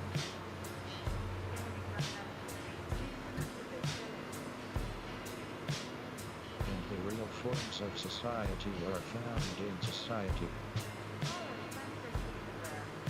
The rulers have their influences. In practical forms, their witness can be seen.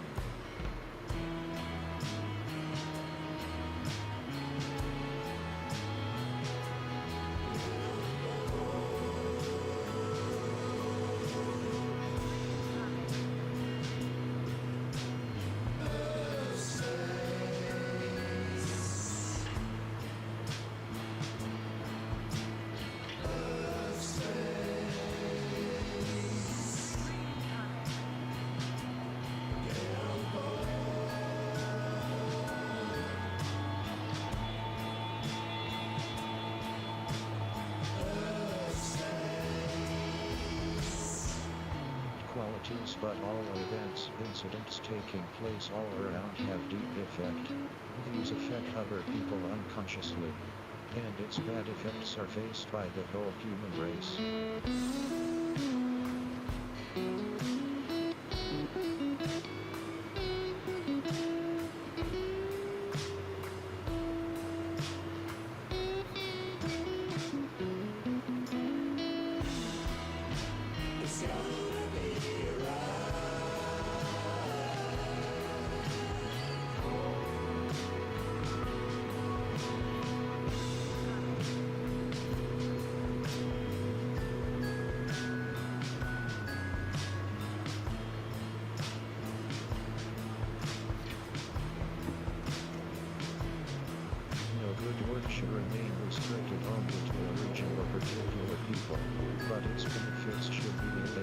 the whole humanity.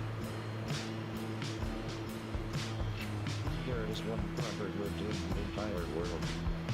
Welcome aboard.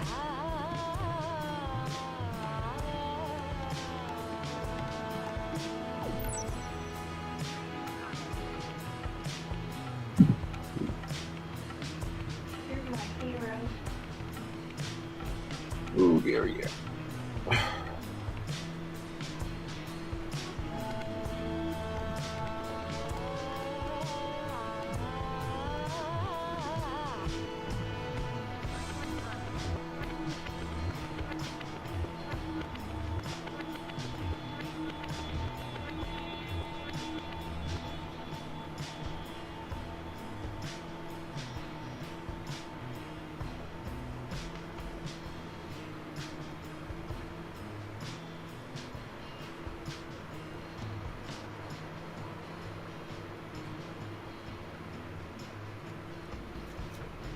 All right. Oh, my head.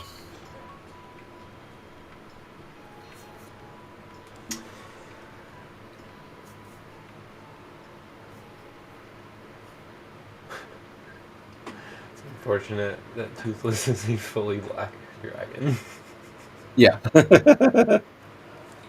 Yeah, that does make it a little challenging to draw.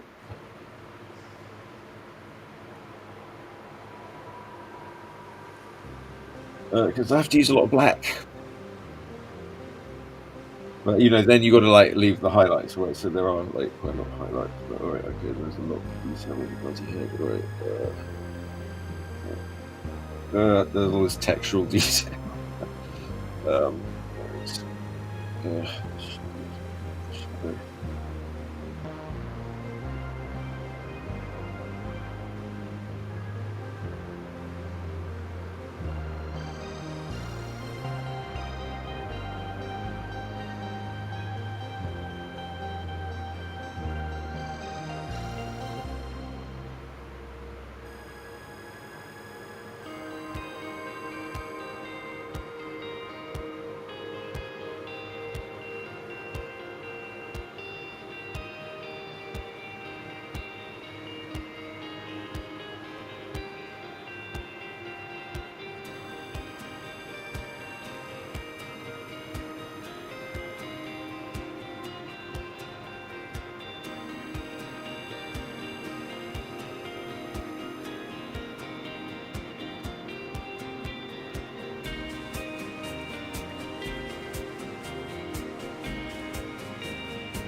Right, I'm getting really bogged down in all this texture.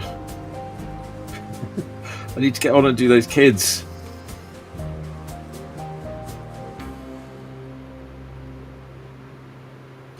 We've got 7 minutes left.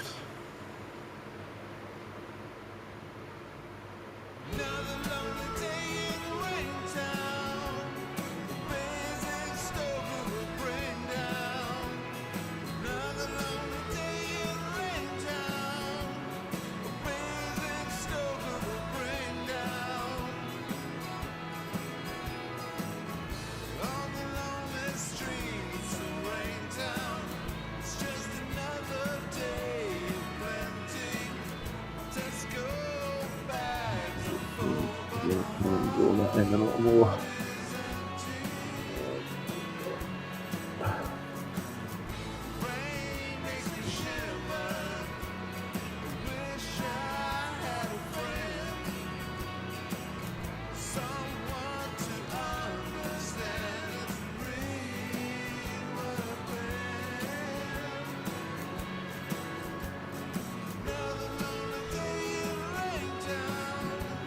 All right, quick.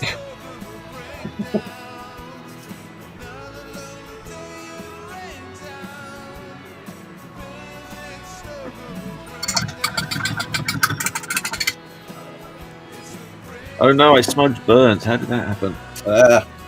Wait, getting too where? rough I in. don't see it. Where'd you Oh, smudge it? here. Oh, that. I see. I'll wait it out. But alright, there's still wet logs on here.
See, this is what the kids wanted. A live action How to Train Your Dragon.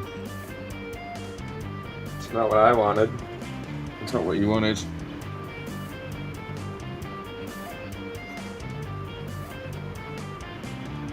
I don't know, feel like yeah, go ahead. I was just gonna say, it's like one of those things where you like look up how to train your dragon in real life on Google, and then you see some like Photoshop job someone did, and you're like, Yeah. okay, that was cool. I don't need a whole movie. Right. Well, you know, they must figure they can make some money out of it. So.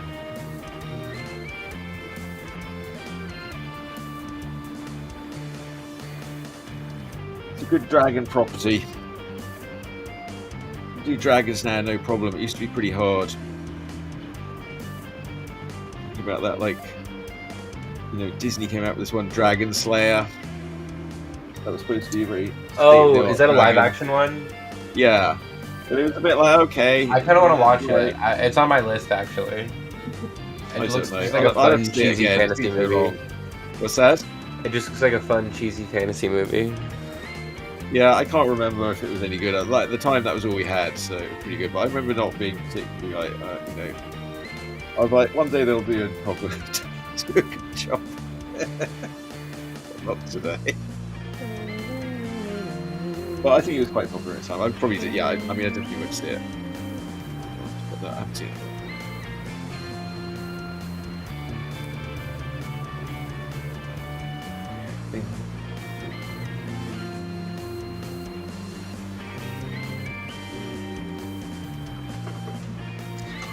It's one of my favorite songs on the album, I think. Into the Radlands. They're all great. If only I could get them the airplay that they need, it would be a massive hit. I don't know, maybe I should send it to some DJs or something. What? Stuff. Sending it to some people at radio stations would be a good start, I suppose. Radio. Yeah. In the big 2-5. They still have radio. DJs Yeah, still but do play people stuff on listen the to radio. music on the radio? I mean, yeah, people still listen to radio. I feel like people listen to radio for like radio shows, not music. Like music is so streaming these days. Yeah, but it's nice to have a DJ. And it's like a radio, you just need your radio. You don't need your phone. You can listen on the radio, you go to Google Radio, you can listen to any radio station on earth. I should send it to some of these Botswana radio stations, places in Africa.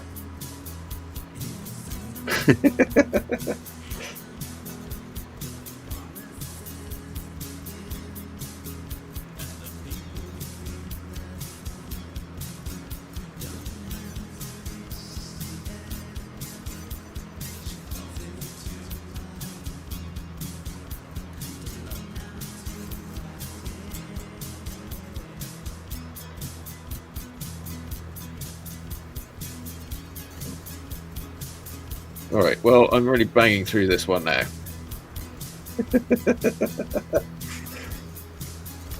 Nearly, you're almost gonna make it. It's 11:59. We did start a couple minutes late, so. Okay. We did. All right.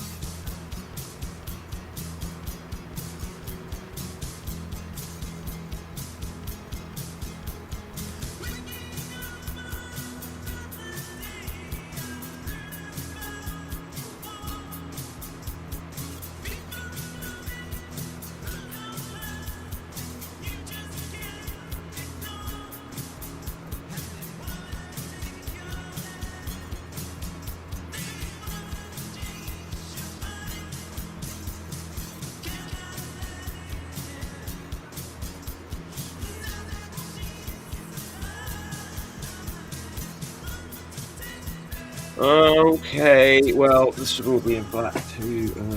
Okay, go. Big black brush. All right.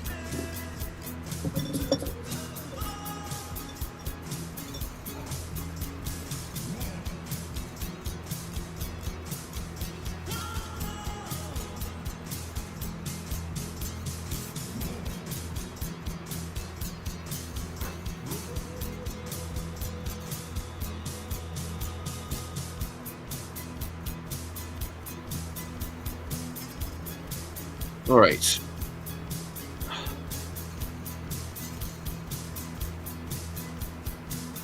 Did you tag How to Train Your Dragon? Did you tag Bernie Sanders before the show ends? Like, because we can't, we can tag things in the comments now.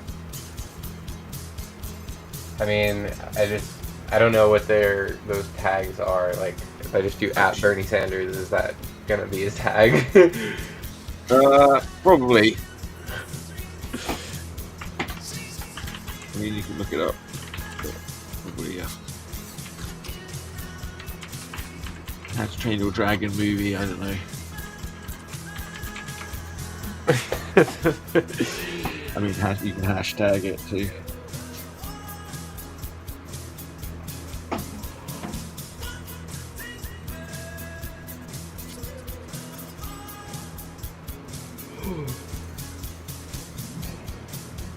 Yeah. I don't know, 2 hours is quite a long time. I'm a bit exhausted at the end of 2 hours. I was sort of finding my live streams, if I just sort of did one drawing, like about an hour and a half, was sort of quite good.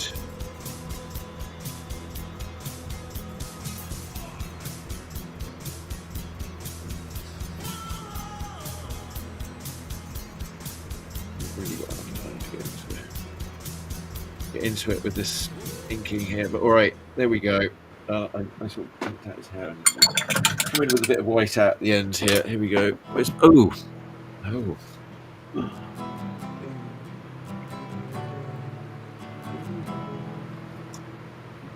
Well, I guess that's the end of the show. I'll white out it a bit. I was supposed to put a bit of white out his hair there.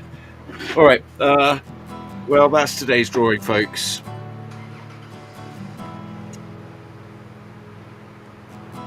Yes, thanks for watching. What do you think? Ooh, I like that layout. That's good.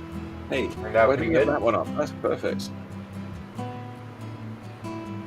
All right, no kings, only Jarls and Burns. That says. My white hat's in the other room, I think, so I'm going to go find it as usual. Thanks for joining us.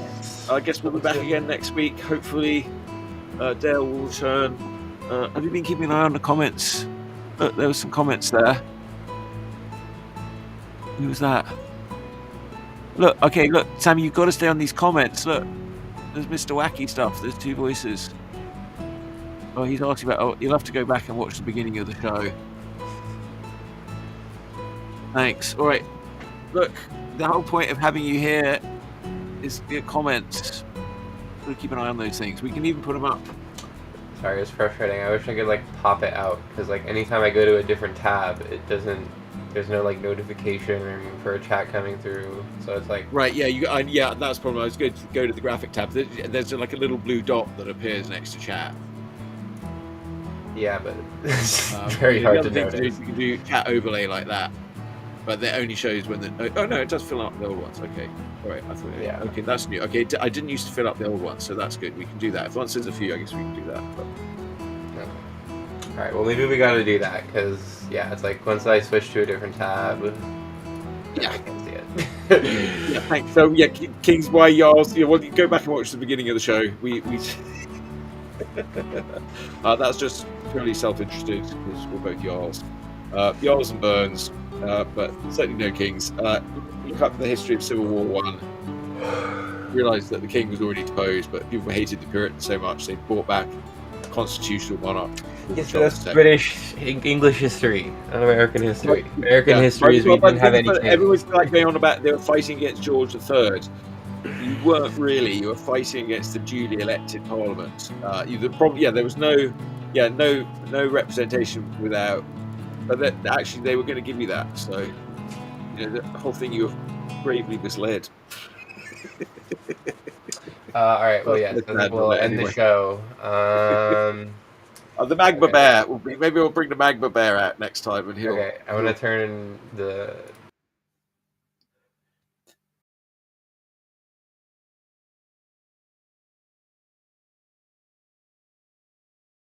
Here's a theme song for Chuck Whelan Showy. He asked me to write one, but I stole from David Bowie. Here's a theme song. Chuck Whelan is the best. We have lots of hosts, but we're running out of gas. Will you be our guest on? Will you be our guest on? Beyond the Chuck Whelan Show. Whoa, whoa, whoa, whoa, whoa, whoa, whoa, whoa, whoa, whoa. If you're gonna have a show, you gotta